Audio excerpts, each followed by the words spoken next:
Hello friends, मैं राज study channel से राजसुमन आप सभी का बहुत बहुत स्वागत करता हूं। तो दोस्तों, हमारे यूट्यूब चैनल पे आप सभी का बहुत बहुत स्वागत है। दोस्तों, आज से हम प्राचीन कालीन भारत का इतिहास की शुरुआत करेंगे। आज का जो हमारा टॉपिक होगा वो इसके सिलेबस के बारे में डिस्कस करेंगे। तो दोस्तों, क्योंकि मुझे कुछ लोगों ने बताया था कि सर हम इसके सिलेबस को कैसे पढ़ेंगे, तो आज हम हिस्ट्री को बिल्कुल बेसिक से एकदम शुरुआत करेंगे। ऐसा नहीं है कि डायरेक्ट हम चंद्रगुप्त मौर्य पढ़ने लग जाएंगे, एकदम शुरू से शुरू करेंगे और लास्ट तक चलेंगे। तो दोस्तों, बने रहिए हमारे साथ, क्योंकि अभी हमें बहुत सारी चीज़ों को कवर करना है। तो आज का हमारा टॉपिक होगा प्राचीन कालीन भारत का इतिहास, जिसमें हम सबसे पहले देखेंगे इसकी विषय सूची यानी सिलेबस के बारे में। आज का हमारा टॉपिक होगा दोस्तों प्रागैतिहासिक काल। किस तरीके से इस काल में मानव एकदम आदिम मानव के रूप में पशु पक्षियों का शिकार करना, जानवरों को मारकर कच्चे मांस करना आदि कार्य करता था। तो आप पहला टॉपिक डाल दीजिए प्रागैतिहासिक काल। जैसे जैसे समय बीतता गया वैसे वैसे कुछ चीजों में चेंजिंग आती गई और हमारी आगे जाके मुलाकात होती है ताम्र पाषाण काल से। तो नेक्स्ट आप डालिए ताम्र पाषाण काल। ताम्र पाषाण काल, ताम्र पाषाण काल को ही हम त्रि हिस्ट्री के नाम से जानते हैं। त्रि हिस्ट्री, क्योंकि इस समय खुदाई के दौरान केवल पुरातात्विक साक्ष्य ही प्राप्त हुए थे। इसके बाद में नेक्स्ट हम जाते हैं हड़प्पा सभ्यता की ओर। हड़प्पा सभ्यता में खुदाई के दौरान लिखित साक्ष्य भी प्राप्त हुए थे और पुरातात्विक साक्ष्य भी प्राप्त हुए थे। इस कारण इसको प्रोटो हिस्ट्री की श्रेणी में रखा गया है और इसको एक और नाम से जाना जाता है कांस्य युगीन सभ्यता। और इसी समय सबसे पहले तांबा धातु का प्रयोग किया गया था, जिसका टाइम पीरियड रहा था 2350 बीसी से 1750 बीसी तक। तो नोट कीजिए दोस्तों, हड़प्पा काल यानी कि प्रोटो हिस्ट्री। Proto history. इसके बाद में हम आगे चलते हैं वैदिक काल की तरफ। वैदिक काल को हम दो पार्टों में कवर करेंगे। एक पार्ट होगा हमारा ऋग्वैदिक काल और दूसरा पार्ट होगा हमारा उत्तर वैदिक काल। इसमें किस तरीके से वेदों की, उपवेदों की, आरण्यक और उपनिषद लिखे गए थे उनके बारे में डिस्कस करेंगे। तो आप अगला लीजिए, लिखिए वैदिक काल। वैदिक काल को हम दो पार्ट में कवर करेंगे। जो हमारा फर्स्ट पार्ट होगा वो ऋग्वैदिक काल होगा, ऋग्वैदिक काल। उसके बाद में जो सेकंड पार्ट होगा हमारा उत्तर वैदिक काल, उत्तर वैदिक काल। दोस्तों, इसके बाद में हम आगे चलते हैं प्राचीन धार्मिक आंदोलनों के बारे में कि उस समय किस प्रकार से बौद्ध धर्म का उदय हुआ और जैन धर्म का उदय हुआ। तो दोस्तों, आखिर बौद्ध धर्म और जैन धर्म का उदय क्यों हुआ था, तो मैं वो आपको बताता हूं कि ये उत्तर वैदिक काल के लास्ट तक आते आते जो हिंदू धर्म था उसमें इतने डगोसले और अंधविश्वास बढ़ गया था कि मजबूरन बौद्ध धर्म और जैन धर्म का उदय हुआ। और इसी समय महात्मा बुद्ध जी ने भी अपने उपदेश देना शुरू कर दिया था और लोगों ने भी अपनी चीजों को चेंज करना चाहा, क्योंकि उन्होंने तुरंत इसके बाद अपने धर्म को भी परिवर्तन कर लिया, जिसके कारण एक बहुत बड़ा परिवर्तन हुआ दोस्तों। और ये रीजन था बौद्ध धर्म और जैन धर्म का उदय होना। फ्रेंड्स, मैं आपको बता देता हूँ कि मैं किसी भी धर्म का कोई विरोध या कोई आलोचना नहीं कर रहा। मैं तो कोई आपको कोई अलग से नहीं बता रहा। जो आपके इतिहास में है मुझे तो वही बताना है। क्या मुझे बौद्ध धर्म से कोई प्रॉब्लम है, क्या मुझे जैन धर्म से कोई प्रॉब्लम है? दोस्तों, मुझे किसी भी धर्म से कोई प्रॉब्लम नहीं है। ये हमारा देश है, ये आपका देश है। चाहे आप बौद्धिस्ट हो, चाहे आप जैनिस्ट हो, चाहे मुस्लिम हो, चाहे हिंदू हो। यदि आप भी उन लोगों की तरह सोचोगे जो और लोग सोचते हैं, तो इस पढ़ाई का कोई महत्व नहीं रहेगा। आप शिक्षा क्यों ग्रहण करते हैं? आप शिक्षा इसलिए ग्रहण नहीं करते कि आप विषयों को पास कर ले। जब आप नौकरी लग जाओगे तब क्या हिस्ट्री, पॉलिटिकल, जियोग्राफी और मैथमेटिक्स को पढ़ोगे? नहीं ना।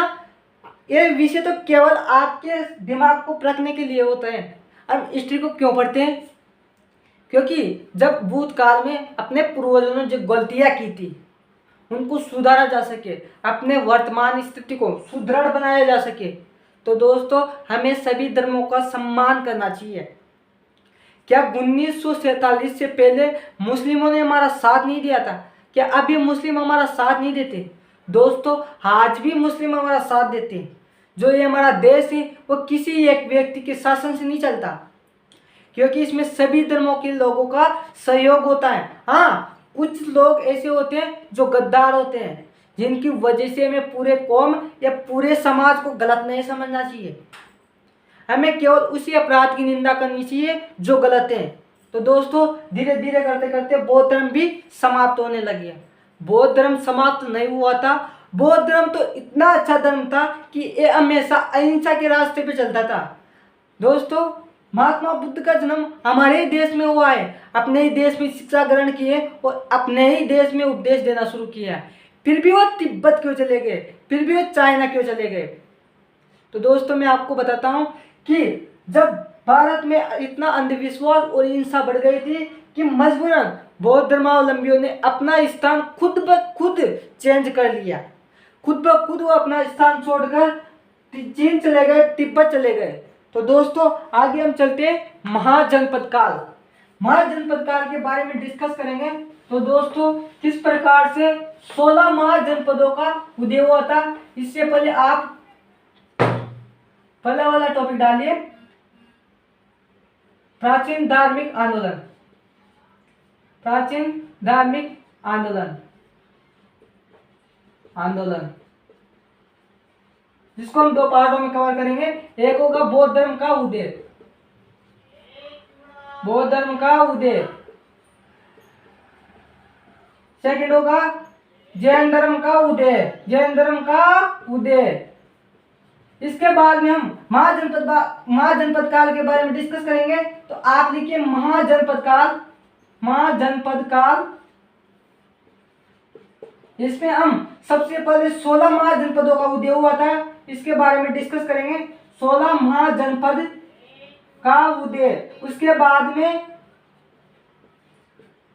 में हम मगध का उदय। आखिर मगध का उदय क्यों हुआ था, मगध का उदय क्यों हुआ था, इसी को हम क्यों पढ़ते हैं, इसके बारे में डिस्कस करेंगे। इसके बाद हम आर्यक वंश के बारे में डिस्कस करेंगे।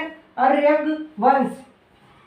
दोस्तों इन वंशों के बारे में डिस्कस करने के बाद आगे हम चलते हैं प्राचीन विदेशी आक्रमण। आखिर हमारे देश पर साइरस और डेरियस ने आक्रमण क्यों किया था, इसके बारे में डिस्कस करेंगे। तो आप नेक्स्ट लिखिए प्राचीन भारत में विदेशी आक्रमणकारी, विदेशी आक्रमणकारी, विदेशी आक्रमणकारी। इसके बाद में दोस्तों इसके बाद में हम मौर्य साम्राज्य के बारे में डिस्कस करेंगे। इसके बारे में मौर्य साम्राज्य के बारे में। मौर्य साम्राज्य के बाद हम सिकंदर के बारे में डिस्कस करेंगे, किस प्रकार सिकंदर ने आक्रमण किया था, जिसको हम विश्व विजेता के नाम से जानते हैं। सिकंदर का आक्रमण। इसने अपने देश पर भी आक्रमण करने का प्रयास किया था, किंतु इसको भगा दिया गया था। तो दोस्तों आगे हम चलते हैं। सिकंदर के आक्रमण के बाद चंद्रगुप्त मौर्य, क्योंकि चंद्रगुप्त मौर्य इसी के समकालीन था, चंद्रगुप्त मौर्य इसी के समकालीन था। फिर इसके बाद में चंद्रगुप्त मौर्य का पुत्र बिंदुसार, बिंदुसार के बारे में डिस्कस करेंगे। दोस्तों बिंदुसार के बाद आगे आता है अशोक सम्राट। अशोक सम्राट को दो पार्टों में कवर करेंगे। फर्स्ट पार्ट होगा हमारा इसकी जीवनी के ऊपर, जो सेकंड पार्ट होगा हमारा इसके जो अभिलेख थे। दोस्तों इसके अभिलेख बहुत ही महत्वपूर्ण है, क्योंकि एग्जाम में आने की बहुत चांस रहते हैं। इनके अभिलेखों के बारे में अच्छे से डिस्कस करेंगे। दोस्तों इसके बाद में हम आगे चलते हैं। इसके बाद हम चलते हैं आगे हम चलते हैं शुंग वंश के बारे में। शुंग वंश के बाद हम कर्ण वंश के बारे में,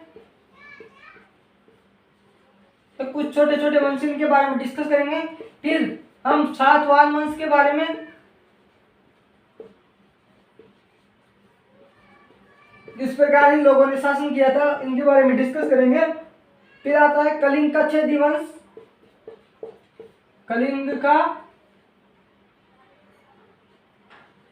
कलिंग का चेदी वंश। फिर वाकाटक वंश के बारे में, चेदी वंश। फिर वाकाटक वंश के बारे में,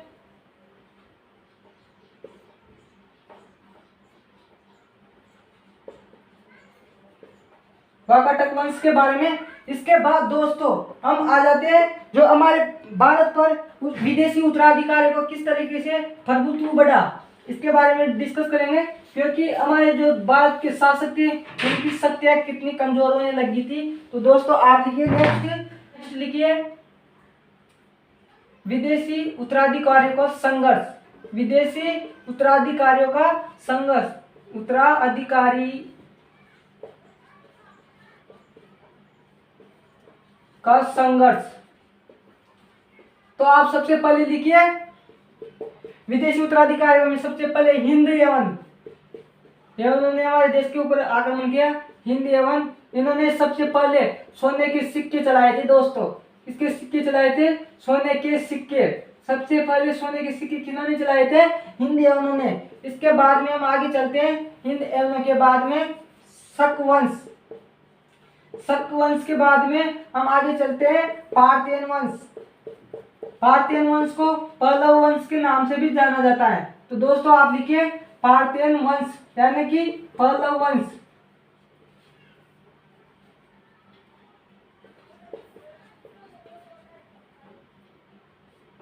पल्लव वंश। दोस्तों पल्लव वंश के बाद में हम आगे चलते हैं कुषाण वंश। कुषाण वंश के समाप्त होने के बाद ईसा पूर्व यानी कि बीसी भी समाप्त हो गई थी और ईस्वी की शुरुआत हुई थी। तो आप लिखिए कुषाण वंश। जब ये वंश समाप्त हो गया था उस समय बीसी यानी कि ईसा पूर्व भी समाप्त हो गया था और ईस्वी की शुरुआत हुई थी। तो दोस्तों हम आगे चलते हैं गुप्त साम्राज्य के बारे में।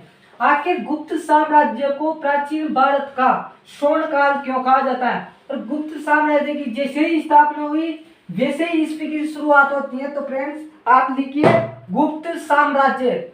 गुप्त साम्राज्य की स्थापना कैसे हुई थी और इसके शासकों के बारे में डिस्कस करेंगे। दोस्तों जो इसका पहला शासक होगा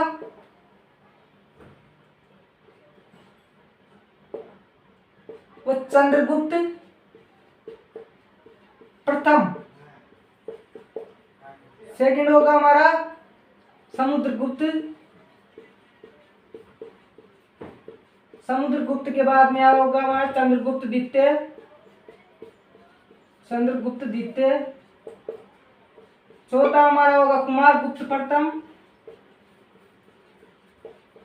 और पांचवा हमारा होगा स्कंदगुप्त, जो गुप्त वंश का आखिरी शासक था, स्कंदगुप्त। ये गुप्त वंश का आखिरी शासक था दोस्तों। इसके बाद में हम आगे चलेंगे, हुनों के आक्रमण के बारे में डिस्कस करेंगे। तो आप लिखिए हुनों का आक्रमण, किस प्रकार से उन्होंने अपने देश पर आक्रमण किया था। तो आप नेक्स्ट लिखिए हुनों का आक्रमण। हुनों के आक्रमण के बाद हम गुप्त साम्राज्य की जो प्रशासनिक व्यवस्था थी, गुप्त साम्राज्य की जो प्रशासनिक व्यवस्था थी उसके बारे में डिस्कस करेंगे। तो आप लिखिए गुप्त साम्राज्य का प्रशासन, किस प्रकार का वहां का प्रशासन रहा है, किस प्रकार सामाजिक स्थिति, आर्थिक स्थिति थी, उसके बारे में डिस्कस करेंगे। इसके बाद में हम कुछ स्पेशल लोगों के बारे में जान लेते हैं दोस्तों, जिन्होंने अपने इतिहास में बहुत ही महत्वपूर्ण भूमिका निभाई थी। तो आप सबसे पहले लिखिए आर्यभट्ट, जिनका नाम तो आपने सुना ही होगा। आर्यभट्ट के बाद में आते हैं वरामिहिर। वरामिहिर के बाद आते हैं ब्रह्मगुप्त। ब्रह्मगुप्त के बाद में आते हैं भास्कराचार्य प्रथम। भास्कराचार्य प्रथम।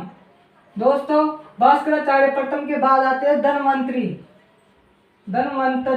धनवंतरी के बाद में आते हैं चरक। चरक के बाद में आते हैं सुश्रुत। दोस्तों इसके बाद में हम चलते हैं उत्तर गुप्त काल। उत्तर गुप्त काल क्या था? गुप्त काल का जो आखिरी समय चल रहा था उसे हम उत्तर गुप्त काल के नाम से जानते हैं। दोस्तों इसे ही पूर्व मध्य काल भी कहा जाता है और इसके साथ साथ इसको हम वर्धन वंश भी कहा जाता है। तो दोस्तों आप लिखिए गुप्त उत्तर गुप्त काल, उत्तर गुप्त काल, जिसको हम पूर्व मध्य काल भी कहते हैं, पूर्व मध्य काल। दोस्तों इसी काल को हम वर्धन वंश भी कहते हैं। इसमें केवल हर्षवर्धन का शासन हुआ करता था। वर्धन वंश जो बहुत ही शक्तिशाली शासक था, हर्षवर्धन, हर्षवर्धन। इसके बाद में नेक्स्ट कुछ छोटे छोटे जो हमारे वंश थे उनके बारे में डिस्कस कर लेते हैं। जैसे कि 23 का, जैसे कि आप लिखिए कन्नौज का गढ़वाल वंश, कन्नौज का गढ़वाल वंश, गढ़वाल वंश। दिल्ली का चौहान वंश, दिल्ली का चौहान वंश, चौहान वंश। इसके बाद आता है चंदेल वंश, चंदेल वंश। चंदेल वंश के बाद में आता है मालवा का परमार वंश, मालवा का परमार वंश, परमार वंश। मालवा की परमार वंश के बाद में आता है नेक्स्ट हमारा, बंगाल में दो शासन चला करते थे। एक था हमारा पाल वंश और सेकंड हमारा था सेन वंश। ये दोनों वंश बंगाल में चला करते थे। इसके बाद में इंदुसाई वंश, इंदुसाई वंश। दोस्तों ये उत्तर भारत की तरफ चला करता था, इंदुसाई वंश। इसके बाद में हम आगे जो टॉपिक रहेगा हमारा दक्षिण भारत के वंश, उनके बारे में डिस्कस करेंगे। तो आप लिखिए अगला दक्षिण भारत के वंश। इसके बाद में हमारा जो प्राचीन भारत की इतिहास है उसका सिलेबस खत्म हो जाएगा। तो आप लिखिए दक्षिण भारत का वंश, दक्षिण भारत का वंश। इसमें फर्स्ट आएगा वातापी या बादामी का चालुक्य वंश। दोस्तों वातापी या बादामी का चालुक्य के बाद आएगा पल्लव वंश, पल्लव वंश के बाद में आएगा चालुक्य वंश, चालुक्य वंश के बाद में आएगा पांड्य वंश, पांड्य वंश। और पांड्य वंश के बाद आगे वंश आएगा चोल वंश। दोस्तों ये चोल वंश दक्षिण भारत का सबसे शक्तिशाली वंश था। इस समय कुल इसने 12,000 द्वीपों पे अपना कब्जा कर रखा था, 12,000 द्वीपों पे। क्योंकि चोल वंश के जो शासक थे वो बहुत ही शक्तिशाली थे और इसी समय अपने सोमनाथ मंदिर पे मोहम्मद गजनी ने आक्रमण किया था, इसी के समकालीन था। तो दोस्तों वो अच्छा हुआ कि मोहम्मद गजनी दक्षिण भारत की तरफ नहीं लौटा, नहीं तो इसका बोटी निकाल के ये लोग खा जाते हैं। तो दोस्तों ये हमारा सिलेबस पूरा हो जाता है आज।